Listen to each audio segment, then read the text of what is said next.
Baik, sebelum kita kajian, alangkah baiknya kita sama-sama berzikir seperti semula. Kita ambil berkahnya dalam zikir kita. Subhanallah walhamdulillah wala ilaha illallah wallahu akbar wala haula wala ya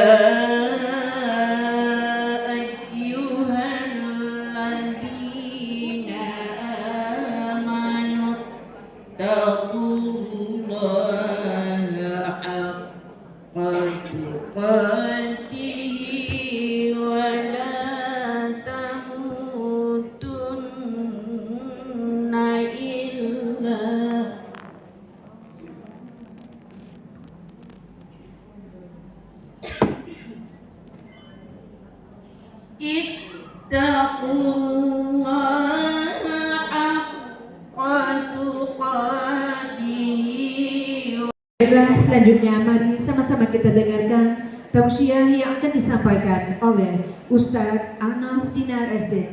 Kepada Ustadz kami persilahkan. Seperti di luar, seperti di situ. Saat kajian KHA boleh atau tidak? Saat kajian nggak boleh Ustaz. Saat kajian nggak boleh Ustaz. Berarti ibu-ibu ini cerdas. Jadi kita mesti bedakan, KHA ini acaranya mungkin ada yang datang sebelum jam 9, ada yang datang jam 9, dan nanti selesainya boleh jadi dekat-dekat zuhur atau makan siang lu di sini, sudah tuh sambung jalan-jalan lagi. Jadi panjang acara orang KHA ini. Nah, sebelum pengajian saya misalnya dijadwal ceramah itu jam 10. Lalu selesai nanti jam 11, anggap begitu. 1 jam katakan.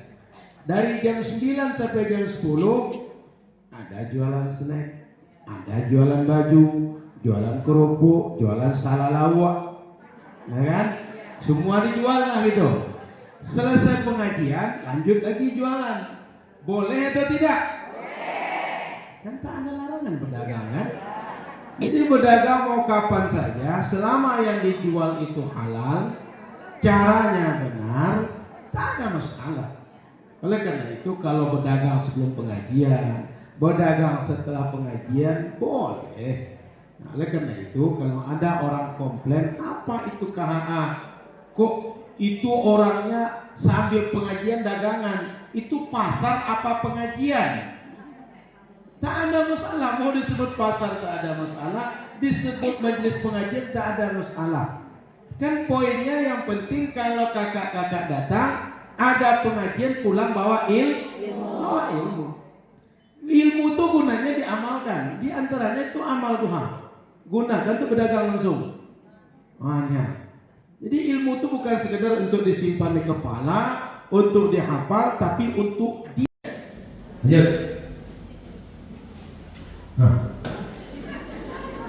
gimana hukumnya bila kita mengikuti pengajian yang ustaz atau ustazahnya itu pribadinya kurang baik,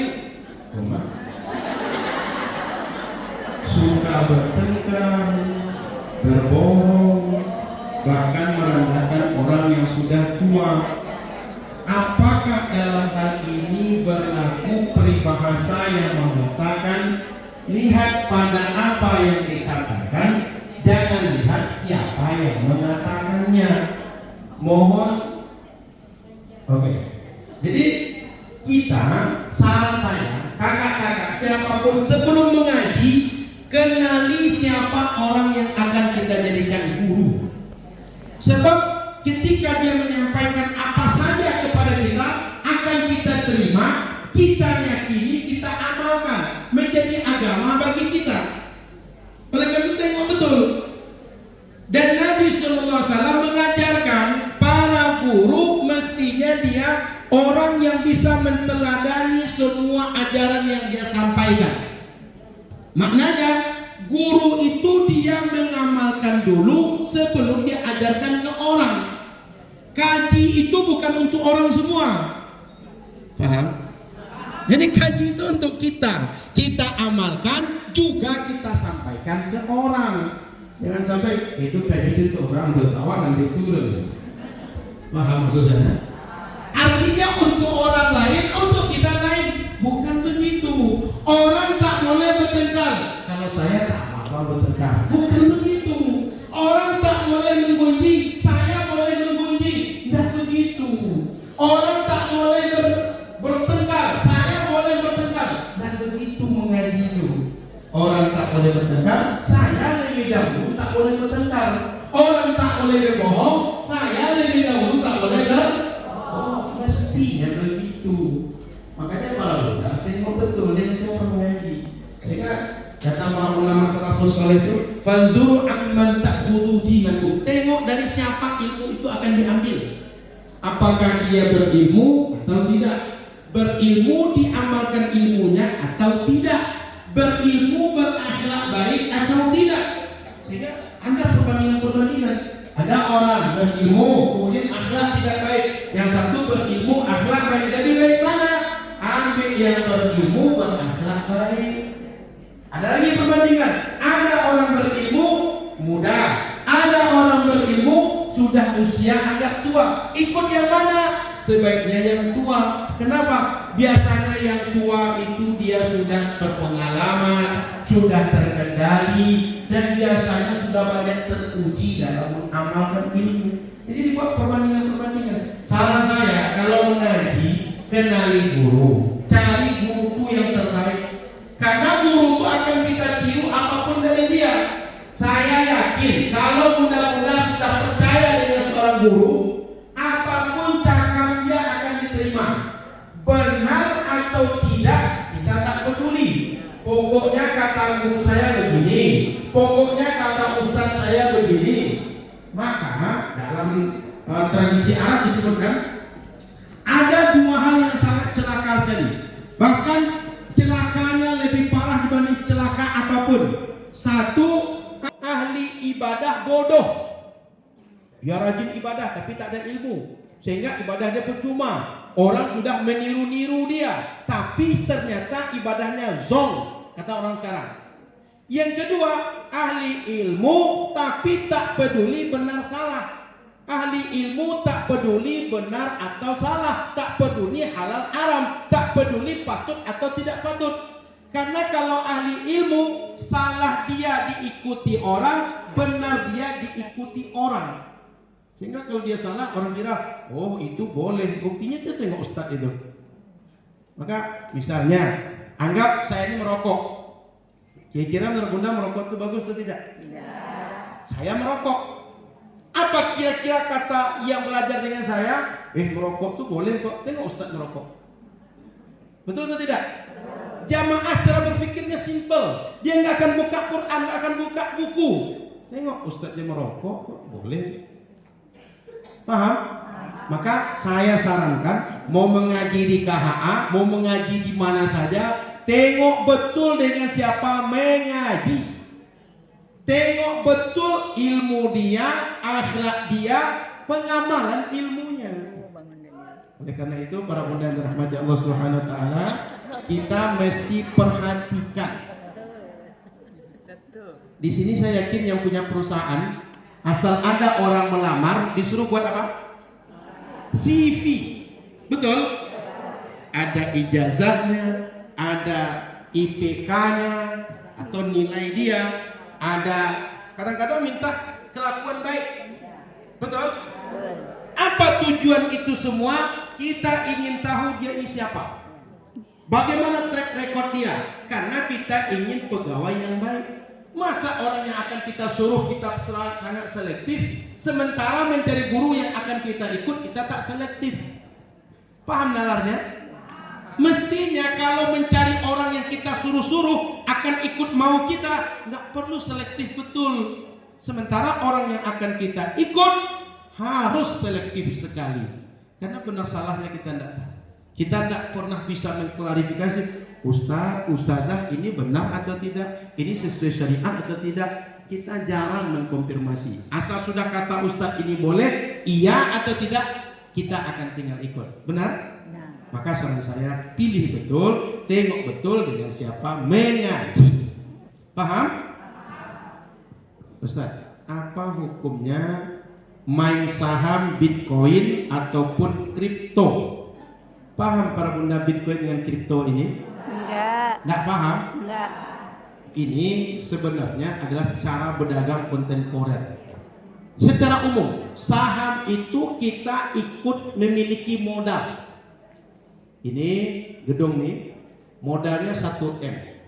Supaya gedung ini selesai, butuh dana 1M.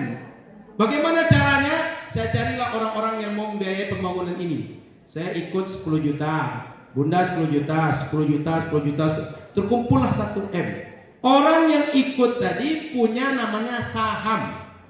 Ada yang 1%, ada yang 2%, ada 5%, sampai nanti selesai 100%. Orang yang ikut saham secara syariat, dia ikut bermodal, itu boleh.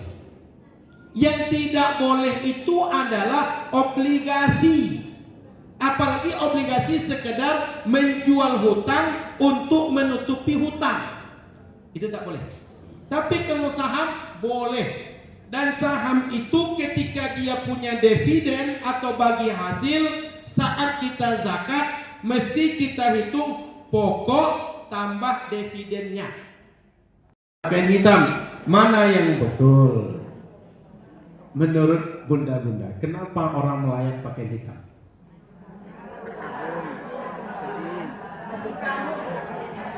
Kenapa? Kenapa?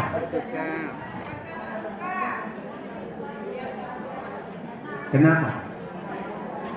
Kira-kira saya tanya, pakaian KHA warna biru navy ya, dengan warna putih lebih transparan yang mana?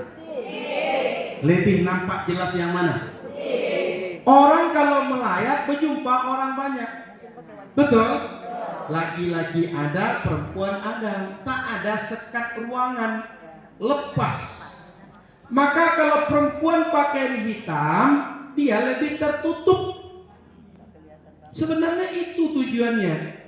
Tapi kalau seandainya dia pakaian putih, dia pakainya warna-warna terang, apalagi tipis, di tempat umum orang banyak, tak ada batas laki-laki perempuan, lebih berisiko untuk perempuan. Oleh karena itu mau pakaian hitam, selain hitam boleh. Tapi kenapa orang pakaian hitam, pakaian gelap? Tujuannya agar lebih tertutup. Nah, pakaian aurat kita itu minimal 3 ketentuan dia. 1, mesti menutup semua aurat. Aurat perempuan dari ujung kepala sampai ujung kaki kecuali selingkar telapak tangan kiri dan kanan wajib. Maka selain itu mesti ditutup. Yang kedua, alat penutupnya kain yang dipakai ini tidak tipis sehingga tidak nampak yang dibalik kain. Yang ketiga, tidak membentuk sehingga tidak ketat. Maka carilah yang lapang, yang tebal, yang menutup seluruh aurat. Kenapa hitam? Supaya lebih tertutup. Kira-kira lebih baik mana, hitam atau putih? Hitam. Boleh bebas atau harus hitam? Bebas. Boleh bebas, boleh hitam. Paham? Sudah bersuami pergi umroh tanpa suaminya, Ustaz. Paham pertanyaan? Kakak-kakak berangkat sendirian, suami tak berangkat. Boleh atau tidak? Boleh, asal izin. Boleh atau tidak? Boleh. Jadi yang menjadi pertanyaan itu adalah apa hukumnya perempuan melakukan perjalanan tidak dibarengi suami atau mahram dia. Di dalam mazhab Syafi'i, kalau ada perempuan pergi umroh, pergi haji bersama rombongan perempuan atau rombongan laki-laki dan perempuan, dia diyakini aman, tak diganggu, tak dicolek orang, tak digoda orang, tak terjadi fitnah dalam perjalanan dia. Boleh perempuan berangkat dengan rombongan seperti itu. Ada yang pergi umroh berangkat sendirian? Pakai travel kan? Satu travel, satu grup biasanya satu bis. Satu bis biasanya 40 minimal. Kalau dipenuhkan bisa sampai 49 satu bis itu. Banyak apa sendirian itu? Banyak. Maka dalam mazhab ulama yang agak ketat mazhab Syafi'i, kalau berangkat dengan banyak perempuan itu diyakini dia akan aman bersama rombongan itu.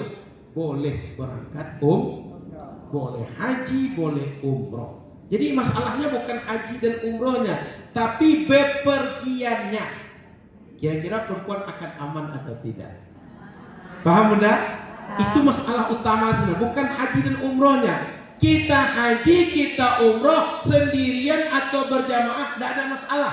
Yang masalah itu dari pertanyaan sebenarnya boleh tidak bepergian tanpa didampingi suami atau mahram kita. Jadi sudah saya jawab. Dalam mazhab ulama boleh, mazhab Syafi'i yang agak ketat, jika dalam rombongan tadi kita akan aman, boleh melakukan perjalanan. Jika terjadi perselisihan antara suami dan anak, coba ya, suami satu, anak satu, kira-kira bersama suami atau anak? Lihat dulu. Sebagai istri dan sekaligus ibu, siapa yang harus dibela, Ustaz? Iya, lihat masalahnya, Ustaz. Ini yang bela anaknya nampaknya dendam betul dengan suaminya.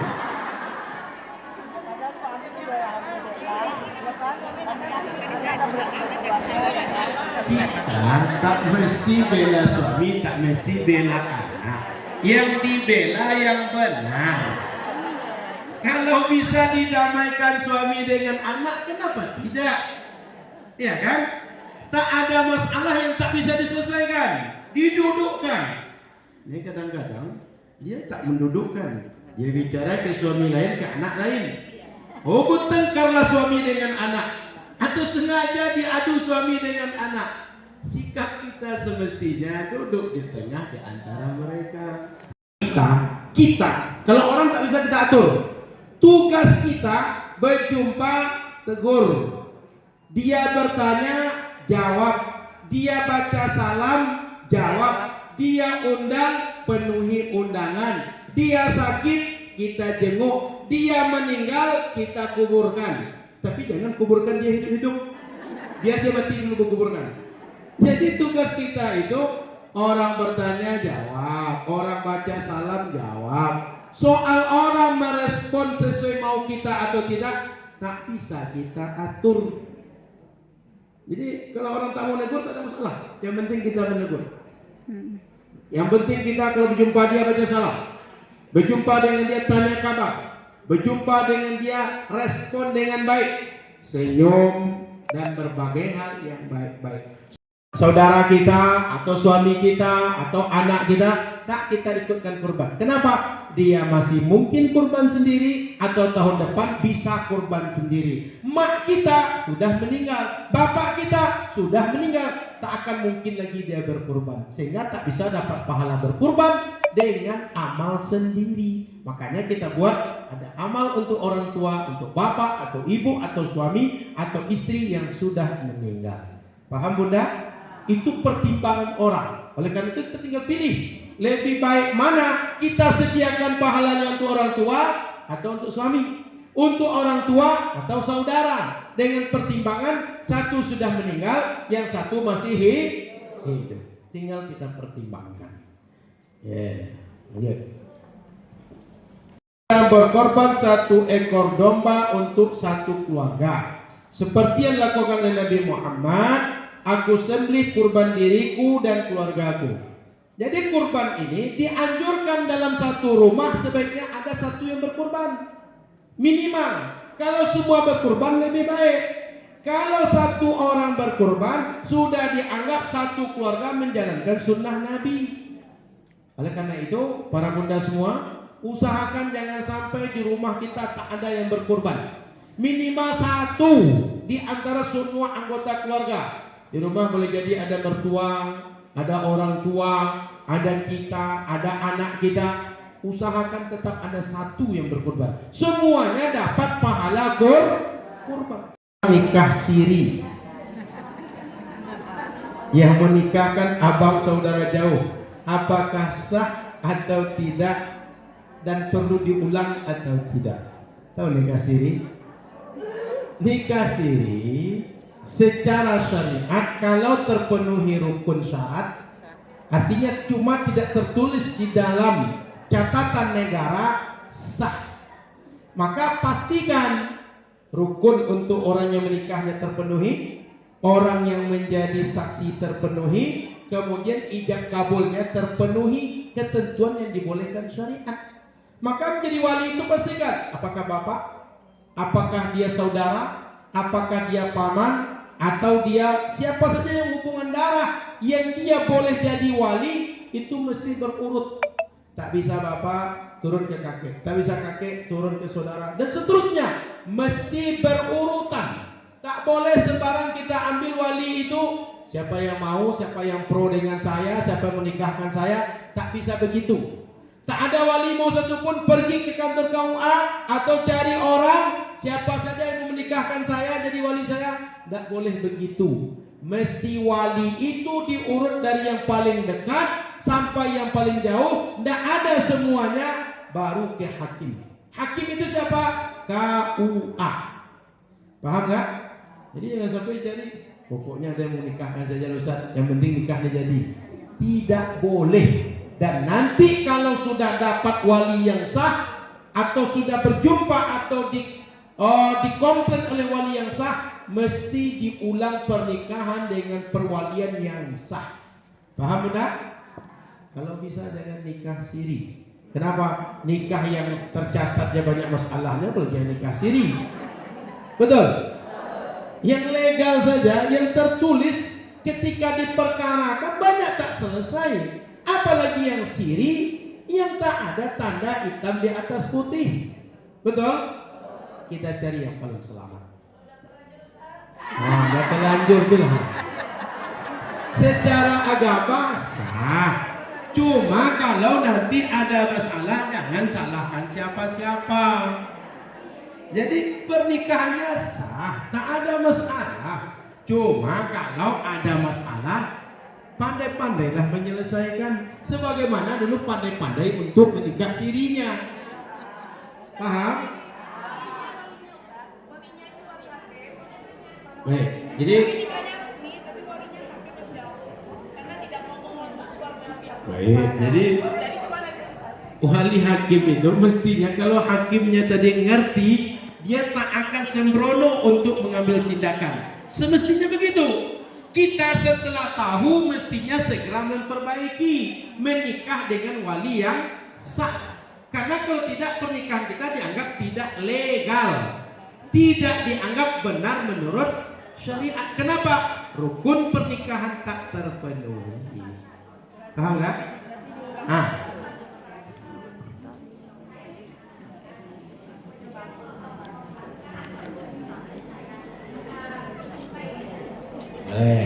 Jadi ada orang punya anak angkat membiayai kurban untuk mak angkat dia, menyediakan hewan kurban untuk mak angkat dia.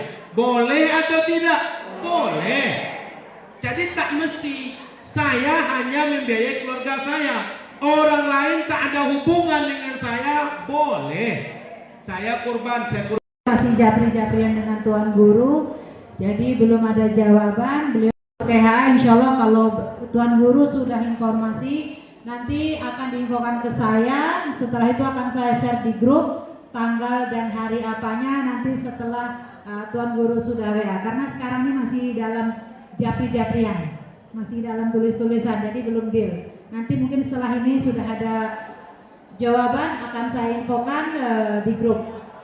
Dan untuk sesi foto majalah KHA, insya Allah saya akan mengadakan sesi foto majalah khusus jamaah kita yang punya jilbab DC KHA. Saya bikin majalah khusus KHA 2026. Bagi yang punya jilbab KHA, silakan nanti dibawa pada tanggal 30 hari Sabtu bulan ini.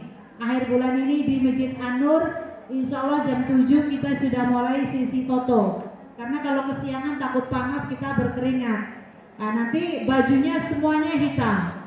Cuma jilbabnya yang punya jilbab KHA 2 biji bawa, yang punya 5 bawa, yang punya 7 bawa semua. Kita akan berganti-ganti foto. Nanti insya Allah tahun ini kita ada sesi foto majalah kita. Tujuannya apa saya bikin majalah? Insya Allah suatu saat kita mana atau tidak ada lagi, kita punya kenangan, minimal anak cucu kita melihat kegiatan kita, ada pengajian, ada WR-nya, ada baksosnya, semua akan kami masukkan di majalah KHA. Nanti bunda-bunda yang mau ngambil sirup KHA nggak apa-apa, nyicil 3 kali nggak apa-apa. Dengan harga 75 juta itu nyicil. Jangan bilang 75.000, 75 juta.